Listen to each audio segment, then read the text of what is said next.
नमस्कार। प्रस्तुत है मुंशी प्रेमचंद जी द्वारा लिखी हुई एक कहानी स्वामिनी। दोस्तों, अगर आपको मेरे चैनल के कंटेंट अच्छे लगते हो तो मैं आपसे अनुरोध करूंगी कि मेरे चैनल को ज़रूर सब्सक्राइब करें और साथ ही साथ बेल आइकन भी प्रेस करें ताकि मेरे द्वारा अपलोड की हुई कहानियाँ सबसे पहले आप तक पहुँचे। धन्यवाद। तो आइए सुनते हैं स्वामिनी।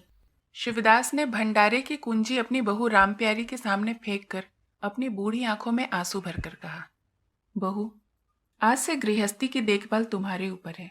मेरा सुख भगवान से नहीं देखा गया, नहीं तो क्या जवान बेटे को यूं छीन लेते। उसका काम करने वाला कोई तो चाहिए। एक हल तोड़ दूं तो गुजारा न होगा। मेरे ही कुकर्म से भगवान का यह कोप आया है और मैं ही उसे अपने माथे लूंगा। बिरजू का हल अब से मैं संभालूंगा। अब घर की देखरेख करने वाला, धरने उठाने वाला तुम्हारे सिवाय दूसरा कौन है। रो मत बेटा, भगवान की जो इच्छा थी वह हुआ, और जो इच्छा होगी वही आगे भी होगा। हमारा तुम्हारा क्या बस है। मेरे जीते जी तुम्हें कोई टेढ़ी आंखों से देख भी न सकेगा। तुम किसी बात का सोच मत किया करो। बिरजू गया तो क्या, अभी मैं तो बैठा ही हूं। राम प्यारी और राम दुलारी दो सगी बहनें थीं। दोनों का विवाह मथुरा और बिरजू दो सगे भाइयों से हुआ था। दोनों बहनें नैहर की तरह ससुराल में भी प्रेम और आनंद से रहती थीं। शिवदास को पेंशन मिली। दिन भर द्वार पर गपशप करते, भरा पूरा परिवार देखकर प्रसन्न होते और अधिकतर धर्म चर्चा में लगे रहते। लेकिन दैव गति से बड़ा लड़का बिरजू बीमार पड़ा और आज उसे मरे 15 दिन बीत गए। आज क्रियाकर्म से फुर्सत मिली और शिवदास ने सच्चे कर्मवीर की भांति फिर से जीवन संग्राम के लिए कमर कस ली। मन में उसे चाहे कितना ही दुख हुआ हो, उसे किसी ने रोते नहीं देखा। आज अपनी बहू को देखकर एक क्षण के लिए उसकी आंखें सजल हो गई, लेकिन उसने अपने मन को संभाला और रुंध कंठ से उसे दिलासा देने लगा। कदाचित उसने सोचा था कि घर की स्वामिनी बनाकर विधवा के आंसू पूछ जाएंगे। कम से कम उसे इतना कठिन परिश्रम न करना पड़ेगा। इसीलिए उसने भंडारे की कुंजी बहू के सामने फेंक दी थी। वैधव्य की व्यथा को स्वामित्व के गर्व से दबा देना चाहता था। राम प्यारी ने पुलकित कंठ से कहा, यह कैसे हो सकता है दादा कि तुम मेहनत मजदूरी करो और मैं मालकिन बनकर बैठी रहूं। काम धंधे में लगी रहूंगी तो मेरा मन बदला रहेगा। बैठे बैठे तो रोने के सिवाय कुछ न होगा। शिवदास ने समझाया, बेटा, दैव गति में तो किसी का बस नहीं। रोने धोने से हल्काने के सिवाय क्या हाथ आएगा। घर में तो 20 ही काम है। कोई साधु संत आ जाए, कोई पहुना ही आ पहुंचे तो उनके सेवा सत्कार के लिए किसी को तो घर पर रहना ही पड़ेगा। बहू ने बहुत से हीले किए, पर शिवदास ने एक न सुनी। शिवदास के बाहर चले जाने पर राम प्यारी ने कुंजी उठाई तो उसे मन में अपूर्व गौरव और उत्तरदायित्व का अनुभव हुआ। जरा देर के लिए पति वियोग का दुख उसे भूल गया। उसकी छोटी बहन और देवर दोनों काम करने गए हुए थे। शिवदास भी बाहर था। घर बिल्कुल खाली था। इस वक्त वह निश्चिंत होकर भंडारे को खोल सकती है। उसमें क्या क्या सामान है, क्या क्या विभूति है, यह देखने के लिए उसका मन लालायित हो उठा। इस घर में वह कभी ना आई थी। जब कभी किसी को कुछ देना या किसी से कुछ लेना होता था, तभी शिवदास आकर इस कोठरी को खोला करता था। फिर उसे बंद कर कर वह चाबी अपनी कमर में रख लेता था। राम प्यारी कभी कभी द्वार की दरारों से भीतर झांकती थी, पर अंधेरे में कुछ दिखाई न देता था। सारे घर के लिए यह कोठरी तिलिस्म या रहस्य था, जिसके विषय में भांति भांति की कल्पनाएं होती रहती थी। आज राम प्यारी को वह रहस्य खोलकर देखने का अवसर मिल गया था। उसने बाहर का द्वार बंद किया कि कोई उसे भंडारा खोलते न देख ले, नहीं तो सोचेगा बेजरूरत उसने क्यों खोला। तब आकर कांपते हुए हाथों से ताला खोला। उसकी छाती धड़क रही थी कि कोई द्वार न खटखटाने लगे। अंदर पांव रखा तो उसे कुछ उसी प्रकार का, उससे कहीं तीव्र आनंद हुआ जो उसे अपने गहने कपड़े की पिटारी खोलने में होता था। मटकों में गुड़, शक्कर, गेहूं, जौ आदि चीजें रखी हुई थी। एक किनारे बड़े बड़े बर्तन धरे थे जो शादी ब्याह के अवसर पर निकाले जाते थे या किसी के मांगने पर दिए जाते थे। एक आले पर माल गुजारी की रसीदें और लेन देन के पुर्जे बंधे रखे हुए थे। कोठरी में एक विभूति सी छाई हुई थी, मानो लक्ष्मी अज्ञात रूप से विराज हो रही हो। उस विभूति की छाया में राम प्यारी आधे घंटे तक बैठी अपनी आत्मा को तृप्त करती रही।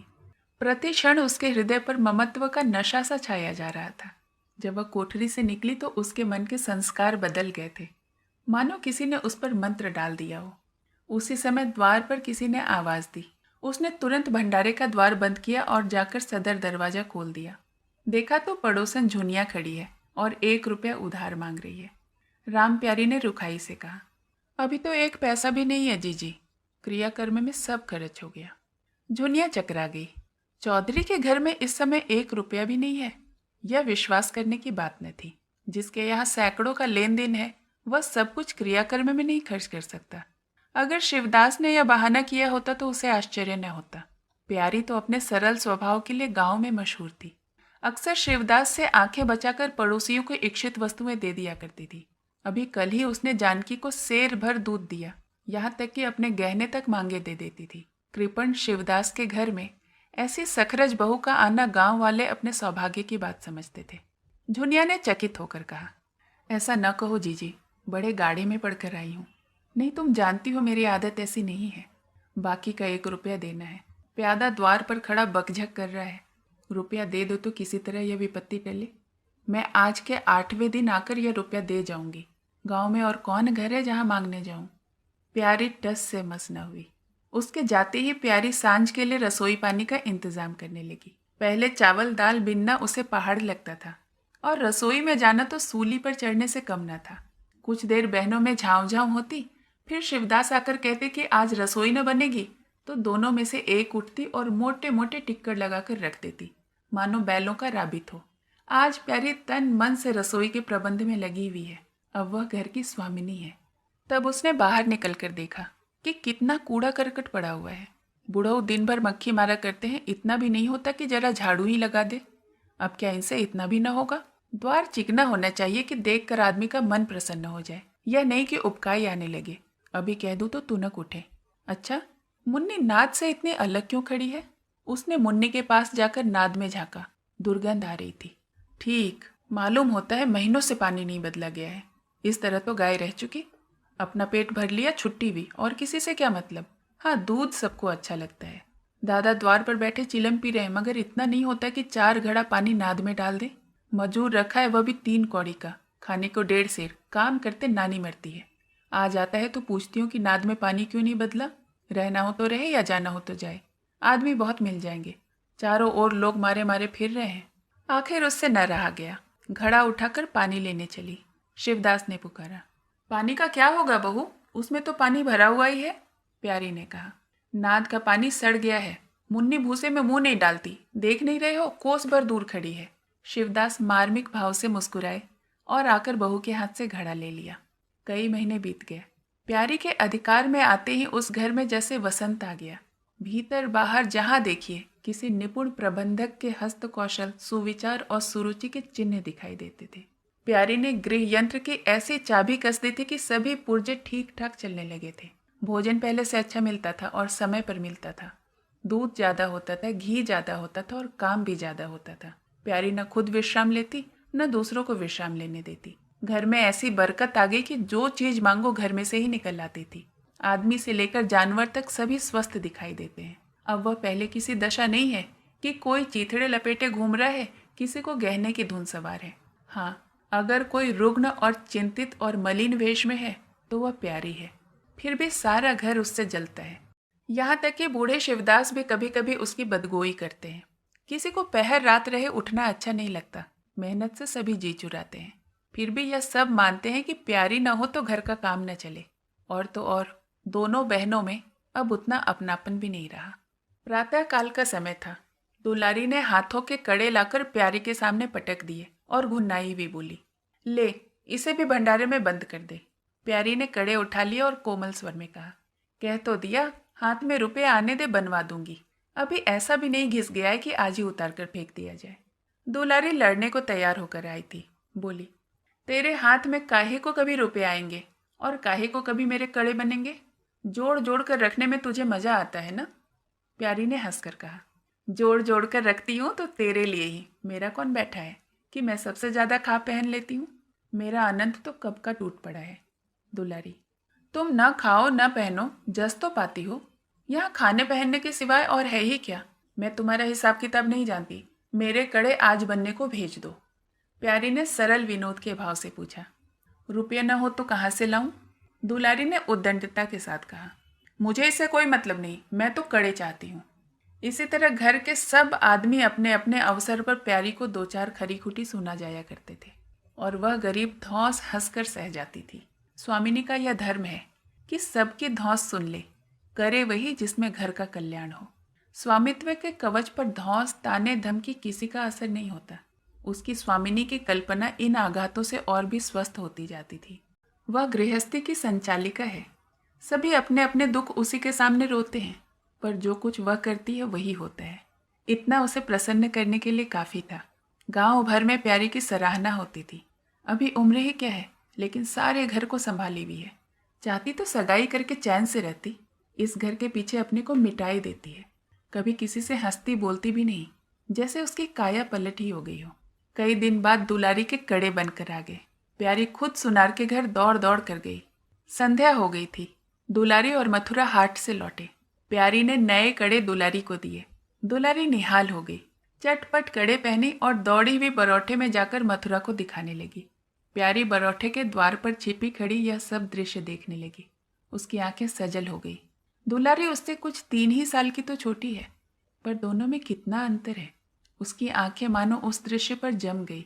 दंपत्ति का वह सरल आनंद, उनका प्रेमालिंगन, उनकी मुग्ध मुद्रा प्यारी की टकटकी सी बंध गई। यहाँ तक कि दीपक के धुंधले प्रकाश में वे दोनों उसकी नज़रों से गायब हो गए और अपने ही अतीत जीवन की एक लीला आंखों के सामने बार बार नए नए रूप में आने लगी। सहसा शिवदास ने पुकारा, बड़ी बहू, एक पैसा दो, तमाकू मंगाऊं। प्यारी की समाधि टूट गई। आंसू पोंछती हुई भंडारे में पैसा लेने चली गई। एक एक करके प्यारी के गहने उसके हाथों से निकले जाते थे। वह चाहती थी कि मेरा घर गांव के सबसे संपन्न घर में समझा जाए, और इस महत्वाकांक्षा का मूल्य देना पड़ता था। कभी घर की मरम्मत के लिए, कभी बैलों की नई जोड़ी खरीदने के लिए, कभी नातेदारों के व्यवहारों के लिए, कभी बीमारी की दवा दारू के लिए। रुपये की जरूरत तो पड़ती ही रहती थी, और जब बहुत कतर व्योत करने पर भी काम न चलता तो वह अपनी कोई न कोई चीज निकाल देती थी, और चीज एक बार हाथ से निकली तो फिर लौट कर न आती थी। वह चाहती तो इनमें से कितने ही खर्चों को टाल जाती, पर जहाँ इज्जत की बात आ पड़ती थी वह दिल खोल कर खर्च करती थी। अगर गांव में हेठी हो गई तो क्या बात रही, लोग उसी का नाम तो धरेंगे। दुलारी के पास भी गहने थे, 2-1 चीजें मथुरा के पास भी थी, लेकिन प्यारी उनकी चीजों को हाथ न लगाती थी। उनके खाने पहनने के दिन है, वे इस जंजाल में क्यों फंसे। दुलारी को लड़का हुआ तो प्यारी ने धूम से जन्मोत्सव मनाने का प्रस्ताव किया। शिवदास ने विरोध किया। क्या फायदा, जब भगवान की दया से सगाई ब्याह के दिन आएंगे तो धूमधाम से कर लेना। प्यारी का हौसलों से भरा दिल भला क्यों मानता। बोली, कैसी बातें करते हो दादा, पहलौठे लड़के के लिए भी धूमधाम न हुई तो कब होगी। मन तो नहीं मानता, फिर दुनिया क्या कहेगी कि नाम बड़े और दर्शन छोटे। मैं तुमसे कुछ नहीं मांगती, मैं अपना सारा इंतजाम कर लूंगी। गहनों के माथे जाएगी और क्या, शिवदास ने चिंतित होकर कहा। इस तरह तो एक दिन एक धागा भी न बचेगा। कितना समझाया बेटा, भाई भौजाई किसी के नहीं होते। अपने पास 2 चीजें रहेंगी तो सब मुंह जोएंगे, नहीं तो सीधे मुंह कोई बात भी न करेगा। प्यारी ने ऐसा मुंह बनाया मानो वह ऐसी बूढ़ी बातें बहुत सुन चुकी है, और बोली, जो अपने हैं वे भी न पूछे तो भी अपने अपने ही रहते हैं। मेरा धर्म मेरे साथ है, उनका धर्म उनके साथ है। मर जाऊंगी तो क्या छाती पर लाद कर ले जाऊंगी। धूमधाम से जन्मोत्सव मनाया गया। बरही के दिन सारी बिरादरी का भोज हुआ। लोग खा पी कर चले गए।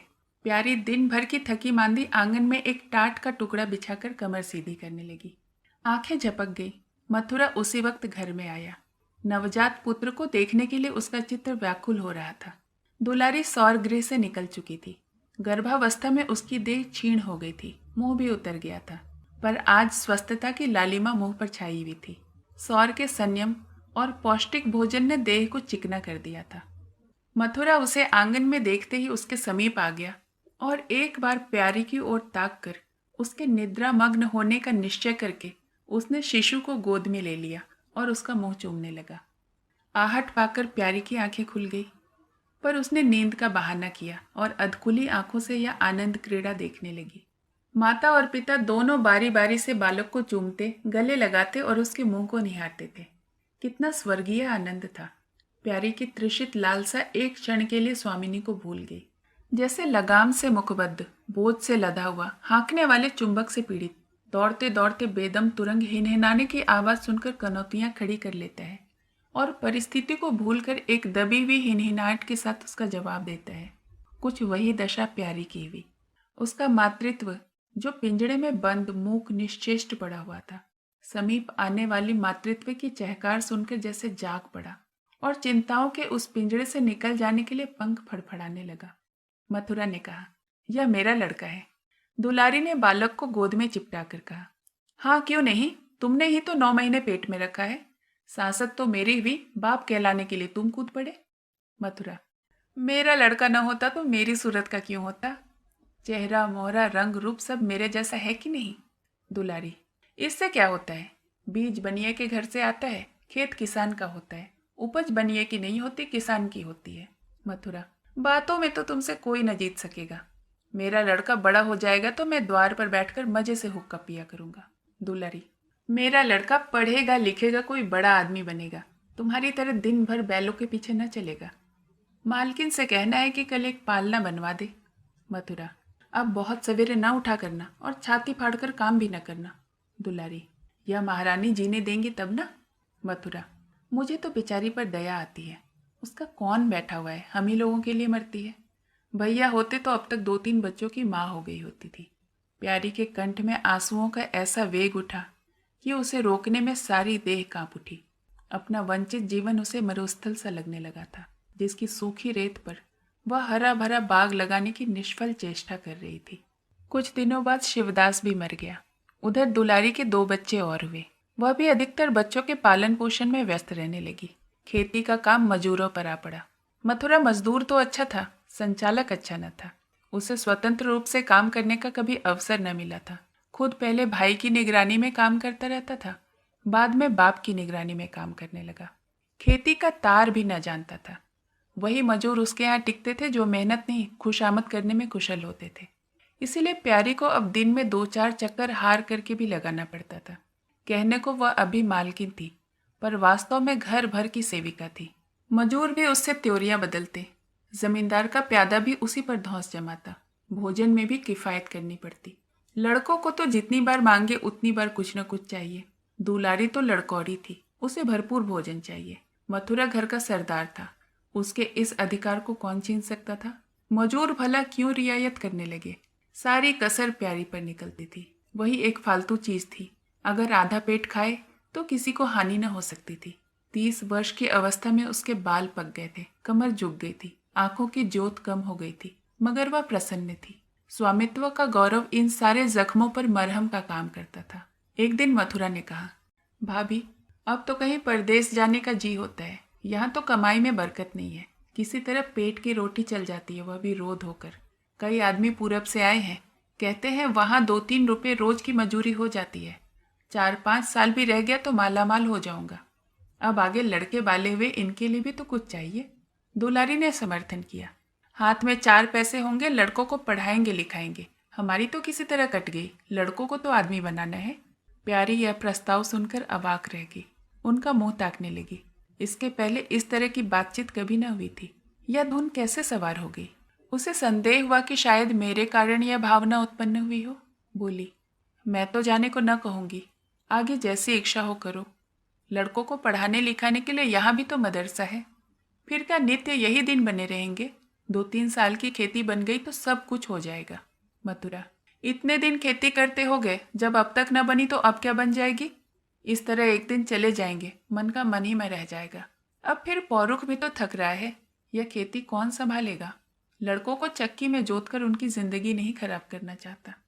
प्यारी ने आंखों में आंसू लाकर कहा, भैया अगर मेरी तरफ से कोई बात हो गई हो तो अपना घर अपने हाथ में ले लो, मुझे एक टुकड़ा दे देना, मैं पड़ी रहूंगी।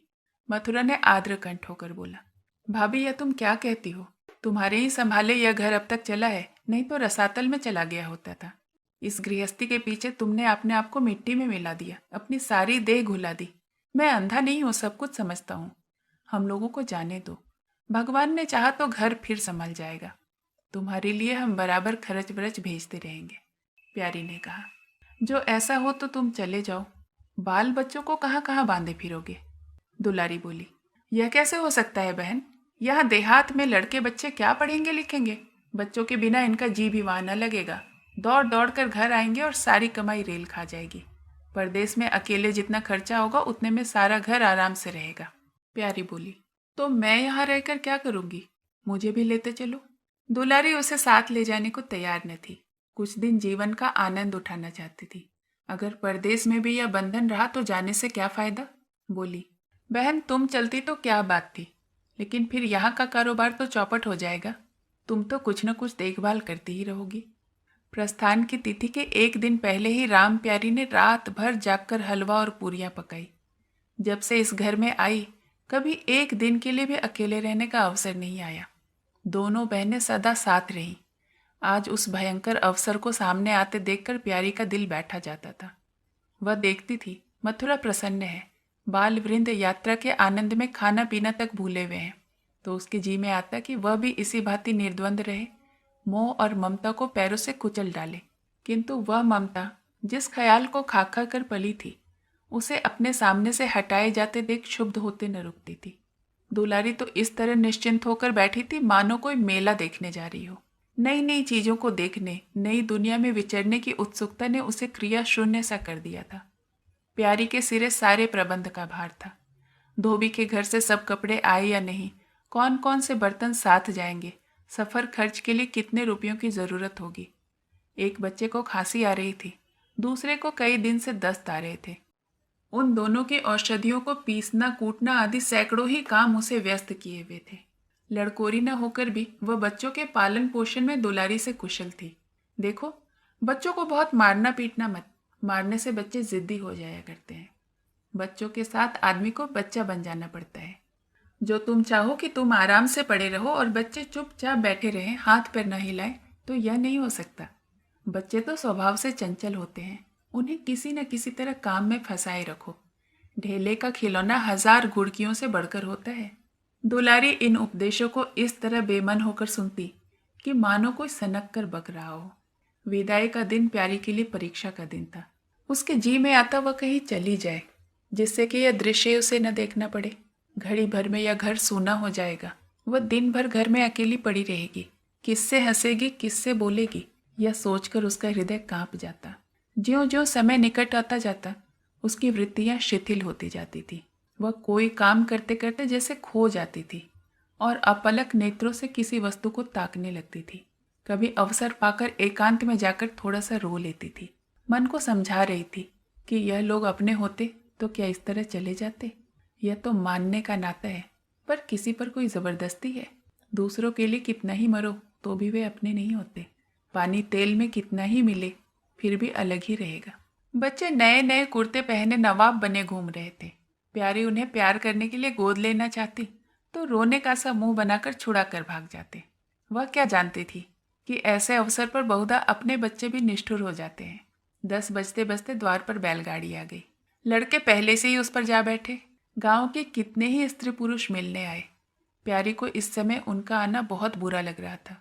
वह दुलारी से थोड़ी देर के लिए एकांत में गले मिलकर रोना चाहती थी। मथुरा से हाथ जोड़कर कहना चाहती थी कि मेरी खोज खबर लेते रहना, तुम्हारे सिवा मेरा संसार में कौन है।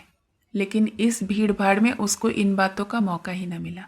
मथुरा और दुलारी दोनों गाड़ी में जा बैठे और प्यारी द्वार पर रोती खड़ी रह गई। वह इतनी विह्वल थी कि गांव के बाहर तक पहुंचने की भी उसे सुधि न रही। कई दिनों तक प्यारी मूर्छित सी पड़ी रही। न घर से निकली, न चूल्हा जलाया, न हाथ मुंह धोया। उसका हलवाहा जोखू बार बार आकर उसे कहता, मालकिन उठो, हाथ मुंह धो, कुछ खाओ पियो। इस तरह कब तक पड़ी रहोगी। इस तरह की तसल्ली गांव की और भी स्त्रियां देती थी, पर उनकी तसल्ली में एक प्रकार की ईर्ष्या का भाव छिपा हुआ जान पड़ता था। जोखू के स्वर में सच्ची सहानुभूति झलकती थी। जोखू कामचोर, बातूनी और नशेबाज था। प्यारी उसे बराबर डांटती रहती थी, 2-1 बार निकाल भी चुकी थी, पर मथुरा के आग्रह से उसे फिर रख लिया गया था। आज भी जोखू की सहानुभूति भरी बातें सुनकर प्यारी झुंझलाती, यह काम करने क्यों नहीं जाता, यहाँ मेरे पीछे क्यों पड़ा हुआ है। मगर उसे झिड़क देने को जी न चाहता था। उसे उस समय सहानुभूति की भूख थी। फल कांटेदार वृक्ष से भी मिले तो क्या उन्हें छोड़ दिया जाता है। धीरे धीरे क्षोभ का वेग कम हुआ। जीवन के व्यापार होने लगे। अब खेती का सारा भार प्यारी पर था। लोगों ने सलाह दी कि एक हल तोड़ दो और खेतों को उठा दो, पर प्यारी का गर्व यूं ढोल बजाकर अपनी पराजय स्वीकार न कर सकता था। सारे काम पूर्ववत चलने लगे। उधर मथुरा के चिट्ठी पत्री न भेजने से उसके अभिमान को और भी उत्तेजना मिली। वह समझता है मैं उसके आसरे बैठी हुई हूँ। उसके चिट्ठी भेजने से मुझे कोई निधि मिल जाती है। उसे अगर मेरी चिंता नहीं है तो मैं कब उसकी परवाह करती हूँ। घर में तो अब कोई विशेष काम नहीं रहा। प्यारी सारे दिन खेती बाड़ी के कामों में लगी रहती। खरबूजे बोए थे, वह खूब फले और खूब बिके। पहले सारा दूध घर में खर्च हो जाता था, अब बिकने लगा। प्यारी की मनोवृत्तियों में भी एक विचित्र परिवर्तन आ गया था। अब वह साफ कपड़े पहनती, मांग चोटी की ओर से भी उतनी उदासीन न रहती थी।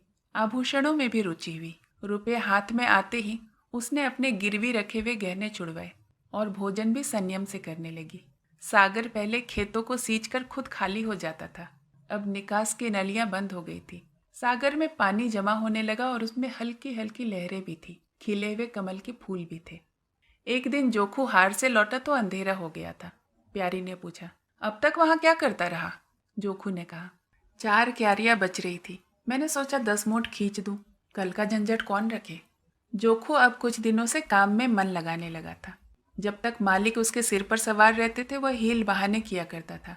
अब सब कुछ उसके हाथों में था। प्यारी सारे दिन हार में थोड़ी ही रह सकती थी, इसलिए अब उसमें जिम्मेदारी आ गई थी। प्यारी ने लोटे में पानी रखते हुए कहा, अच्छा हाथ मुंह धो डालो, आदमी जान रखकर काम करता है, हाय हाय करने से कुछ नहीं होता। खेत आज न होते कल होते, क्या जल्दी थी। जोखू ने समझा प्यारी बिगड़ रही है। उसने तो अपनी समझ में कारगुजारी की थी और समझा था कि तारीफ होगी। यहाँ आलोचना हुई। चिढ़कर बोला, मालकिन दाएं बाएं दोनों ओर से चलती हो, जो बात नहीं समझती उसमें क्यों कूदती हो। कल के लिए तो ऊख के खेत पड़े सूख रहे हैं, आज बड़ी मुश्किल से कुआं खाली हुआ था।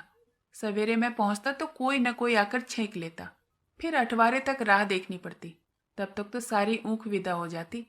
प्यारी उसकी सरलता पर हंसकर बोली, अरे तो मैं तुम्हें थोड़ी ही कुछ कह रही हूँ पागल।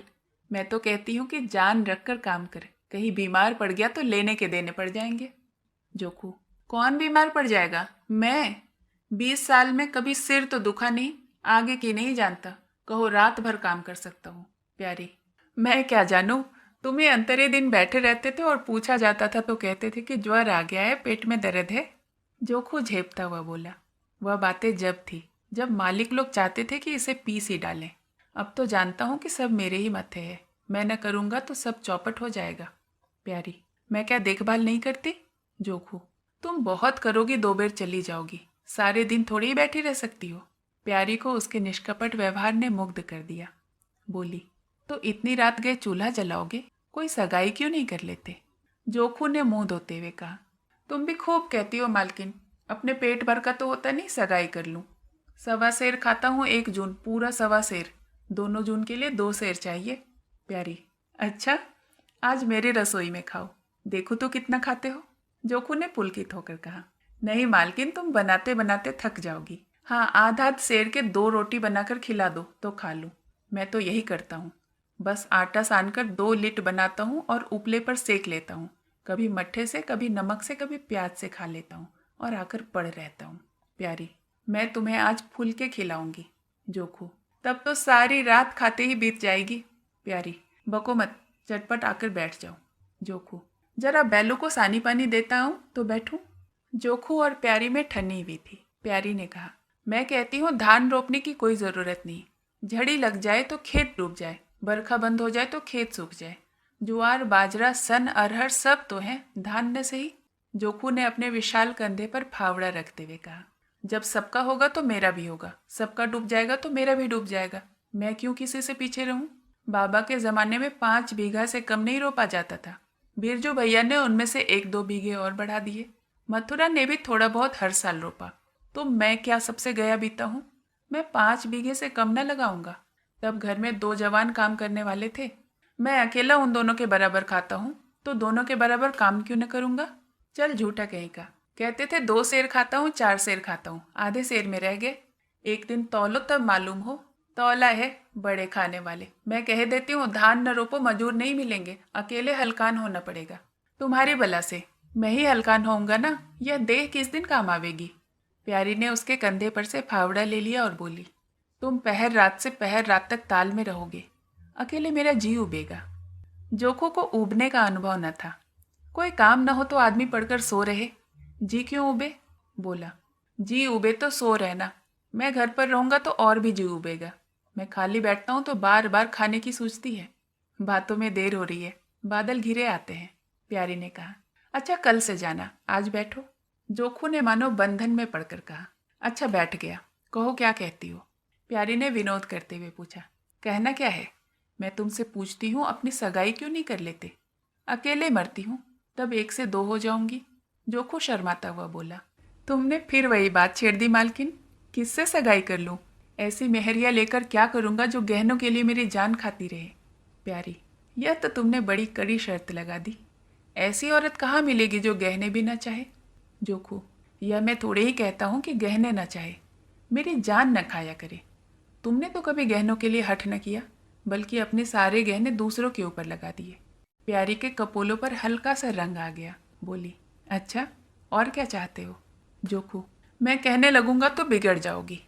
प्यारी की आंखों में लज्जा की एक रेखा सी नजर आई। बोली, बिगड़ने की बात कहोगे तो जरूर बिगड़ूंगी।